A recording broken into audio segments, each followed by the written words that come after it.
Hello everyone, welcome to episode 12 of Lights On, Still Scared. My name is Graeme Milne. My name's Swanston. And tonight we explore haunted roads. Lights on, still scared. You can't hide from what's already here. Can't run, can't breathe. Something in the dark remembers me. No matter what I do, that feeling doesn't go away. Lights on, still scared. The hauntings never fade. How are you doing, Karen? I'm very well. How are you? I'm fine, thank you very much. How have you been and what have you been up to?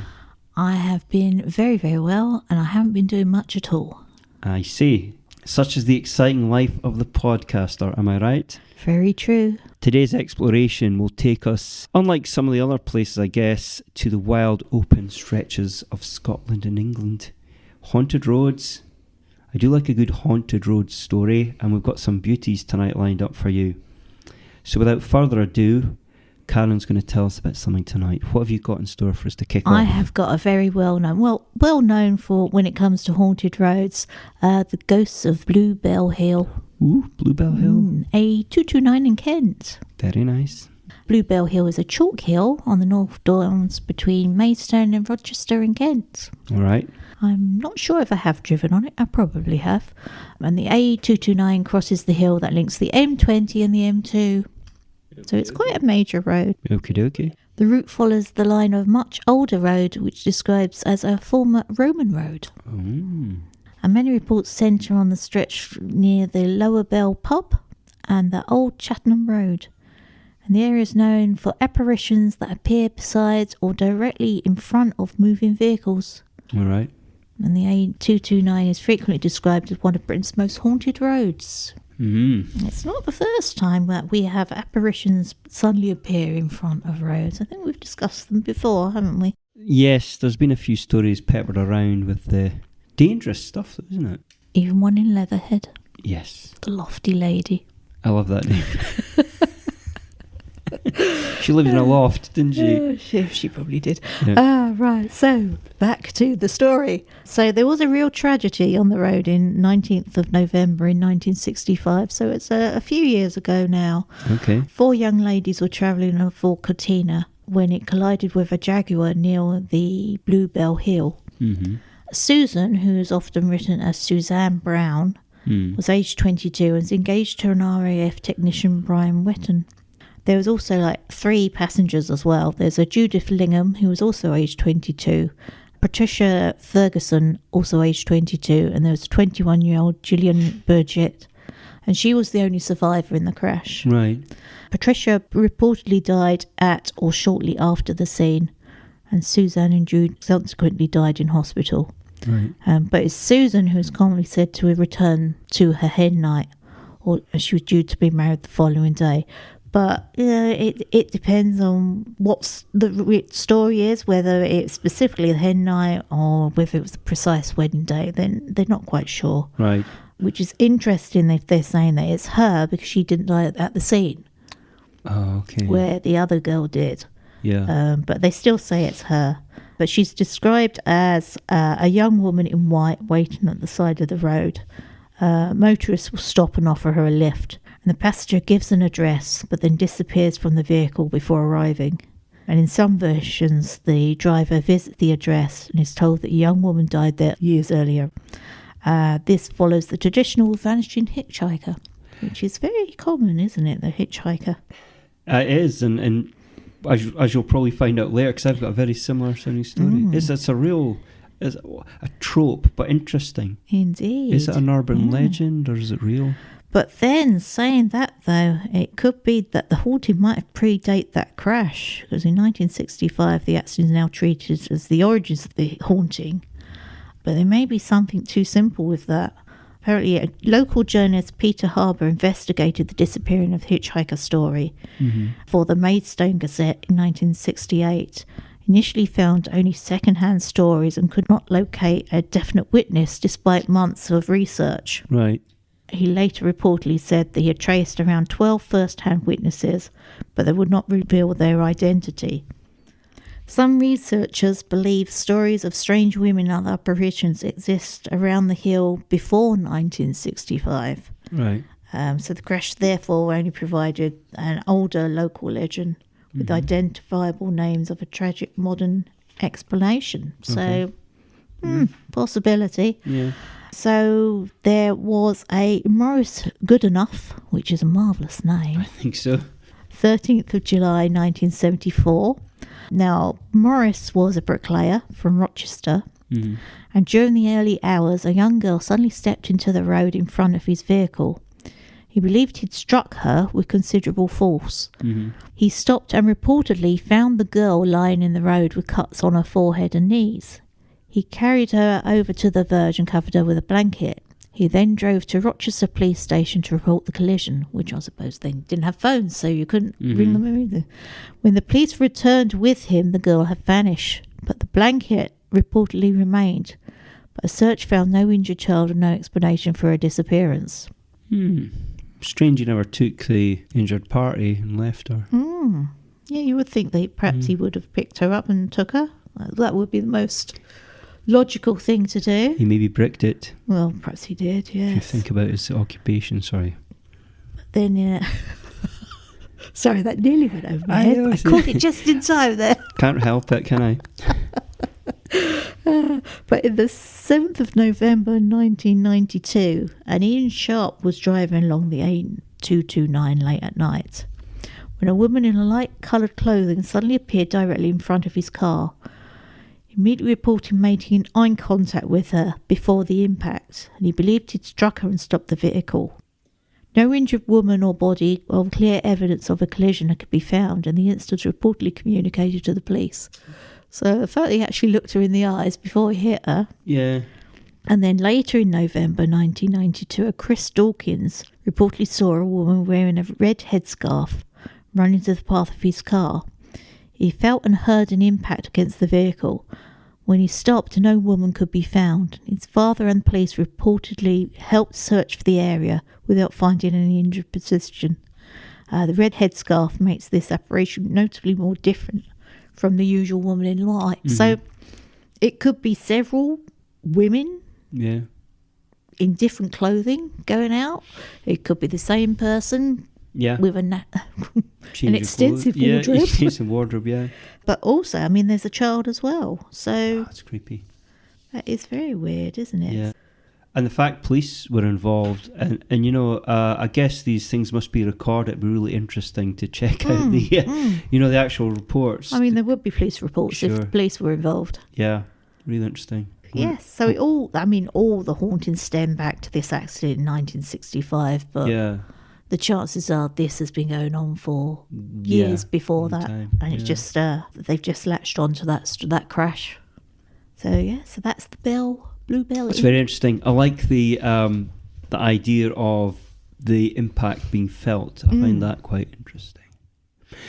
I've also heard on a few occasions that the ghosts themselves have ended up in the car, as in the car going through, and then the person driving the car has described the temperature becoming freezing and staying cold for, you know, further 10 minutes. I find that really intriguing. That is quite eerie as well. The thought of someone actually in the car with you as you've hit them. Yeah. Well, my first story tonight is basically on Skye, Isle of Skye, which is obviously incredibly difficult place to drive today with the amount of tourists. We were up there years ago, and you know the roads are busy without a doubt. And there's been stories circulating around the island and in the Highlands about phantom cars for a long, long time. And the cars that are seen generally appear to be vintage cars, Austins and that kind of thing from the 1930s up to about the 1950s. Been phantom lorries witnessed there. So I'm going to sort of go through a few of these, which I think are probably the most interesting. So they've been around for decades, these stories. They've been witnessed by policemen, doctors doing the rounds, farmers, and of course tourists. And the source of a lot of these encounters, of course, have been from websites, forums and journals, but I did get a couple of wee personal stories along the way. The first one, however, was posted on a website called Secret Scotland, and in it the author recounted hearing a tale of a phantom car which is seen racing along the roads near Sligachen, and I hope I've pronounced that correctly, bridge, with its lights blazing at full beam. So this guy had never had any first-hand experience of it, but he's fascinated by the subject, and on striking up a conversation with the owner of a local farmhouse, he asked if she'd heard anything about the ghost car, and apparently her eyes lit up, and she leant forward towards him in a conspiratorial fashion and began her story, and recounted that it was common knowledge that the car's appearance was mainly confined to the old coast road, i.e. Sligachen, which is near Portree, and further stated that in recent times the sightings had dwindled, possibly due to the road being less used. She then took him outside, where she drew his attention to an old chest which was stored in a nearby barn, and it had at one point belonged to her father-in-law, and had apparently been the property of a farmer who was killed in a car crash at Sligachen. So could this guy who died whenever, this farmer, could it be his car that's been seen doing these fateful journeys? So it's basically an old Austin. And take, for example, this actual account by a local postman called Neil McDermott, who described an eerie encounter while delivering his mail. So it took place at night, during the night of the full moon, which makes it even spookier. Yes. So, strange place to be delivering mail at midnight, but never mind. But while doing his rounds without warning, he felt a sudden chill creep over him, and glancing towards the shore, clearly saw an old Austin travelling at high speed with its front lights burning. And as he drew nearer, he noted a faint glow coming from within it, but couldn't see a driver. So it was literally a car driving itself. Wow. The car veered off to the right before vanishing. So that encounter was featured in a book called A Gazetteer of Scottish Ghosts by Peter Underwood, which I'm sure a lot of people listening have got, or at least read. It's a pretty good book. So one theory that suggests the origin of the car comes from April 1959, when allegedly a local minister, the Reverend Alec MacLean, picked up some locals who he met on the road and offered them a lift to the ferry port at Kyleakin. And being a close-knit community, it was not uncommon for islanders to help each other in this way. What happened next, reports vary, but it was suggested that either the car went into the water by accident because of a failure of brakes at the quayside, or on the ferry it went into the water. Now the water wasn't particularly deep, but it was enough to cover the car, and though the Reverend escaped, his passengers died. And this car is meant to be potentially the car. Now why it would be driving around on its own, and he himself wasn't, killed in the incident, is unknown. But allegedly this did happen. So was this the origin of the phantom car? I mean, it could be people's imaginations, but it seems like it's a pretty... it seems that sightings are too common to be that. One driver, for example, saw the car in broad daylight. Another one, by a local doctor, saw a car, again describes an old Austin with a single lamp at the front, flying around the roads between Kyleakin and Broadford, and was known as the Wee Black Car. So after 1962, allegedly the sightings had stopped. But, I mean, they still continue to this day, but not necessarily in Skye. They seem to have gone on the mainland. I'm not saying for a minute it's the same car, but it's something that's really ongoing. And the most common thing is that there's never any figures seen as such. There's never anybody seen driving it, but it drives itself. There's also been a van seen, and cars have actually followed the van in the dark, and the van's illuminated, and then at the last minute the van vanishes, and the cars are left like heading towards a wall or a building. So, there's been a lot of crashes either happened or have just narrowly been avoided.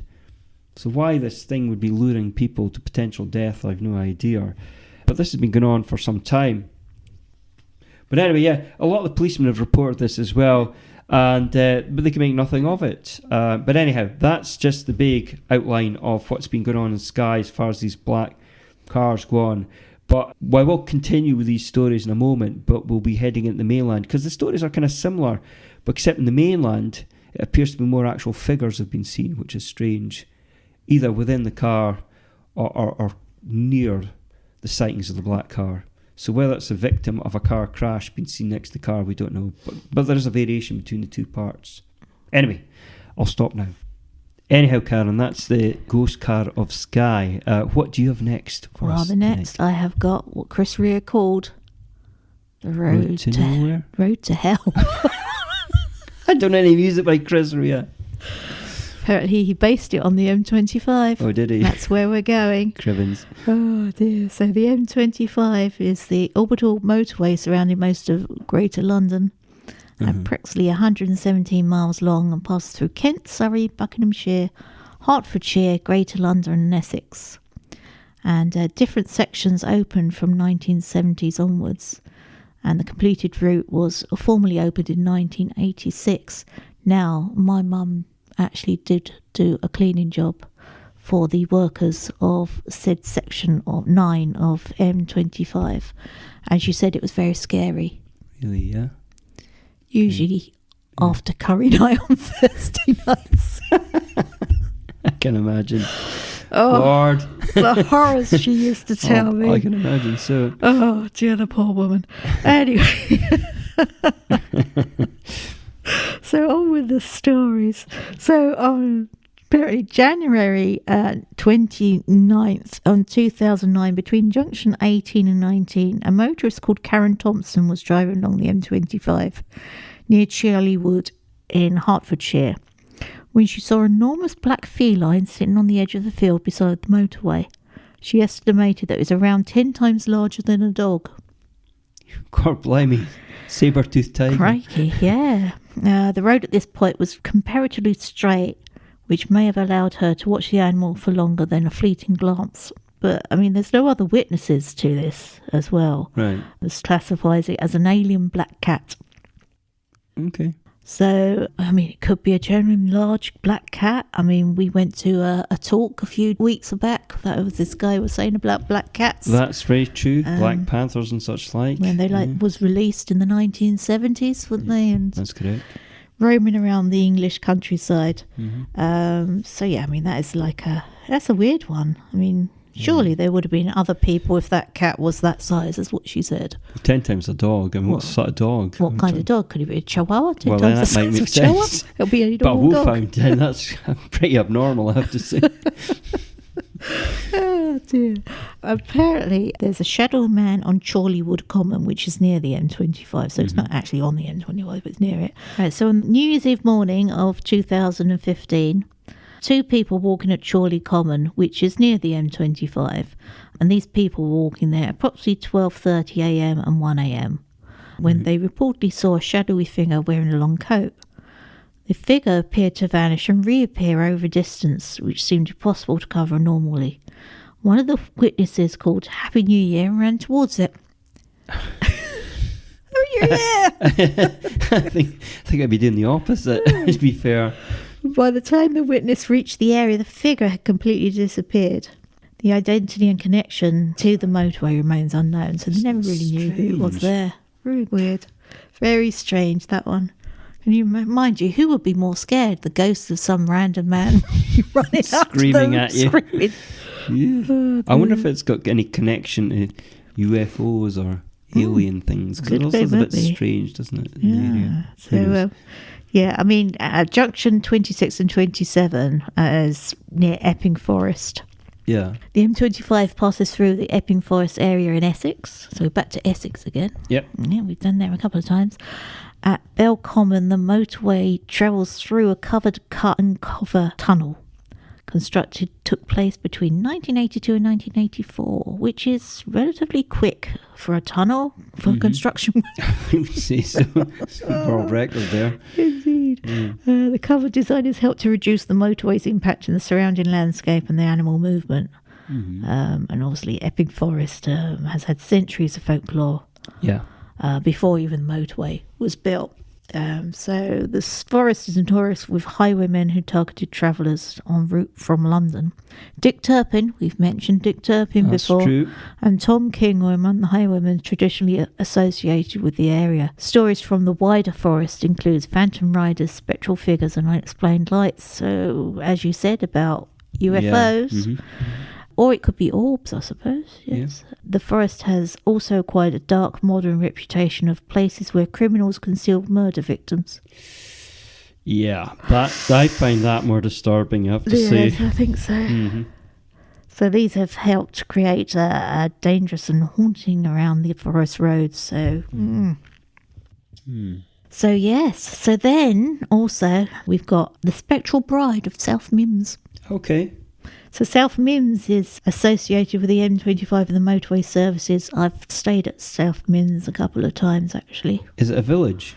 It's Travel lodge place? service station. I got you. It was a memorable trip then.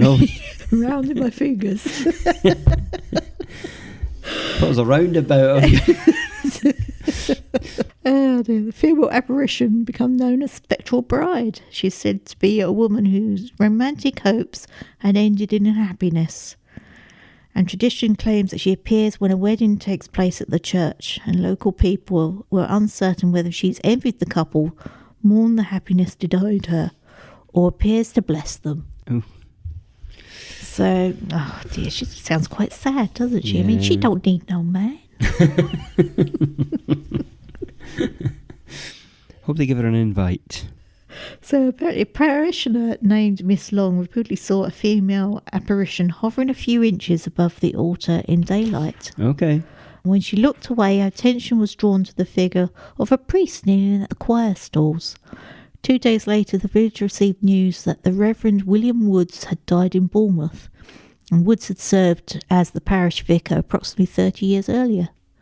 So the account therefore contains 2 apparitions, the spectral bride and the former priest. That's unusual, and certainly in the same instance, more or less. Indeed. So, so if she found a ghostly groom, then he could marry her, and then she'll be happy. Could all work out. Maybe. Oh dear. Finally, in January 1985, a driver travelling towards London reportedly saw an unusual object while on the M25 near Bagshot. The object was described as saucer-shaped. Mm-hmm. Its edges reportedly resembled the angular outline of a 50-pence piece. White lights were visible from the front and blue lights from the rear. Motorists reportedly watched it for between 5 and 8 minutes. And duration makes the report more than a flash. So obviously he was there and he was looking at it for a long time. Mm-hmm. So this is properly classified as a UFO. Mm-hmm. So you were joking about UFOs, but no, they're on the M25. Well, I wonder if the old, would it be the MOD that records these things, have taken note of these Could very well be. incidents? Who knows? Indeed, yes. Well, I mean, the M25 is a nightmare. I once stuck on the M25 for 9 hours, but then there you go. Well, that's why I don't drive, because I've just never fancied all the horror stories. Not ghosts, I mean just the general I getting know. from A to B. I mean, that ride should have took me an hour and a half. Yeah. It took me 9 hours. But there you go. Brutal. Now, one day is the road to hell. And on that note...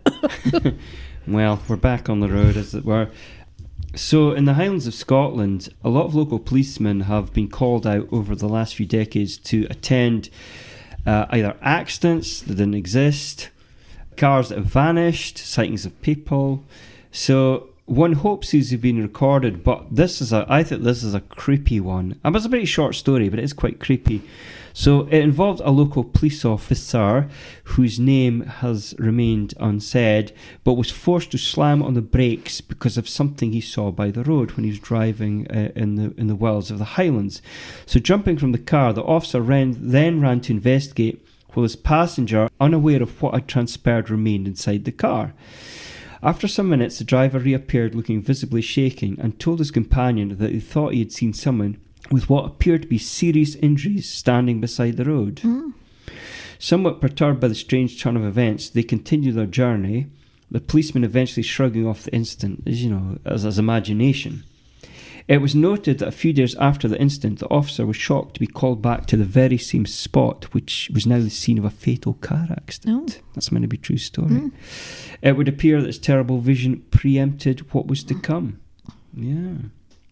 My favourite one, though, however, is from a Mrs. Kirkland, whose husband was stationed at a naval base in a place called Alt B. Have you been to Alt B? I have not, no. I think I've been there years ago. This is top of the west coast. I can't remember much about it. I'm sure it was very, very pretty, but it was Alt B. This was in 1945, so it's gone back. It's a wee bit of a vintage tale. So she recounted her story in a newspaper 47 years after the incident. She described returning home from Christmas leave, driven by a local, and his name was Roddy Mackenzie. So there's the woman and her husband coming back from Alt B, 1945, driven by Roddy Mackenzie, and they're heading now towards Inverness when they witnessed a black vehicle with lights on at full beam speeding towards them on the approaching road. And as the road was only single track, there was a bit of sort of anxiousness because the other car didn't seem to be slowing down. Oh dear. So they did. They stopped and waited for the approaching car to pass. But after waiting for what appeared to be an interminable age, they eventually crept forward to find out what was going, because there was a wee dip in the road, and they assumed the car had gone into that dip in the road. But when they got to the open pit again, it was gone. It was definitely gone, and they'd seen it quite plainly, multiple witnesses together. So in more recent times, in the 90s, another similar event. This time, two locals, Ian Morrison and John McDermott, saw a ghost car while travelling through Glendryach. I think that's how it's pronounced. And it was around 3 a.m. in the morning, and as in previous encounters, the area offered no means of hiding, and once again the twin headlights were reported heading towards them at speed. And during doing the decent thing, they waited for it to pass. Their view was blocked momentarily by a roadside garage, and again, as they got past the garage, it had gone. Why is this going on? It's bizarre. Very strange. Cars don't have spirits. Well, maybe they do. well, Do they? Oh, I don't think they do. Well, I don't know. I don't know. That's something that I've always questioned. Objects that are haunted. Why are they haunting? Yeah. It's just very peculiar. Can I finish with one more? Mm-hmm. This phantom car story involved a whole family who witnessed it, and they were travelling from Glasgow to visit their grandmother in Ardgay. And the witness described how they undertook the journey around 4 times a year, so they knew the road pretty well. But on this occasion, they were accompanied by their pets, the cat and a dog. Partway through the journey, they had not long passed Fort William when the witness, who was now dozing, was rudely awakened by the sound of their Jack Russell growling. So startled, she looked from the window, where she saw what she described as a lovely old car with lights on passing by. And at the same time, the temperature within their own vehicle plunged to near freezing, and quickly glancing back, she noticed that the road was now empty, by which point the dog stopped growling, curled up and fell back to sleep. So there you go. It's a nice happy end. But there you go. So yeah, it's an area, there seems to be no lack of stories, and they all follow a pretty similar trajectory, so leaves one wondering. It does, doesn't it? It does. Yes. I love those ones. I really do. Hopefully we'll get more next time. We're going to be doing part 2, I'm thinking, at some point sooner, but there's more to come. There's more to come. We do like a bit of haunted road stuff. If you've got any stories yourself, go on to our website, fill in the form, let us know. We'd love to hear from them. Anyway, everyone, have a pleasant evening, and thank you very much for joining us on our latest Lights On Still Scared. Stay tuned for more exciting updates soon. Good night from Graeme. Good night from Karen. I keep the hallway light on, but the shadows never fade. Every corner whispers secrets of the choices that I made. There's a tapping at the window, though the wind is standing still, and a chill runs down my spine like something moving at its will.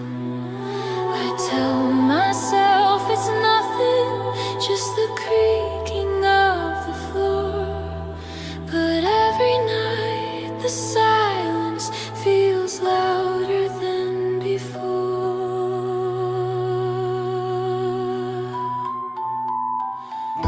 Lights on, still scared.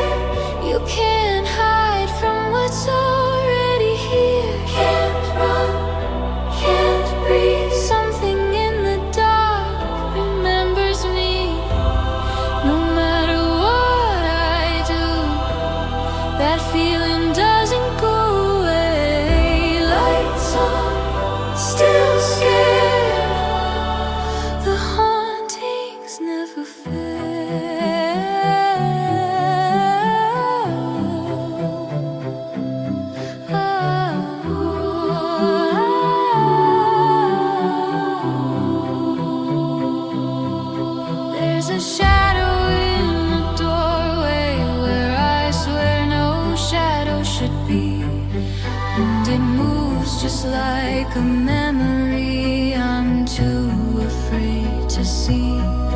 Every picture on the wall seems to watch me as I pass, like they're waiting for the moment when my courage doesn't last. I whisper little prayers to keep the nightmares from my bed, but something sits beside me, breathing echoes in my head.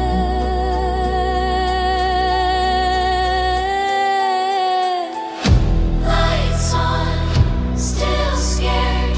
You can't hide from what's already here. Can't run, can't breathe. Something in the dark remembers me. No matter what I do, that feeling doesn't go away. Lights on, still scared. The hauntings never fade. Maybe it's just trauma. Maybe ghosts are made of fear. But every night I swear I feel a presence drawing near. You can say there's nothing there, but tell me if that's true.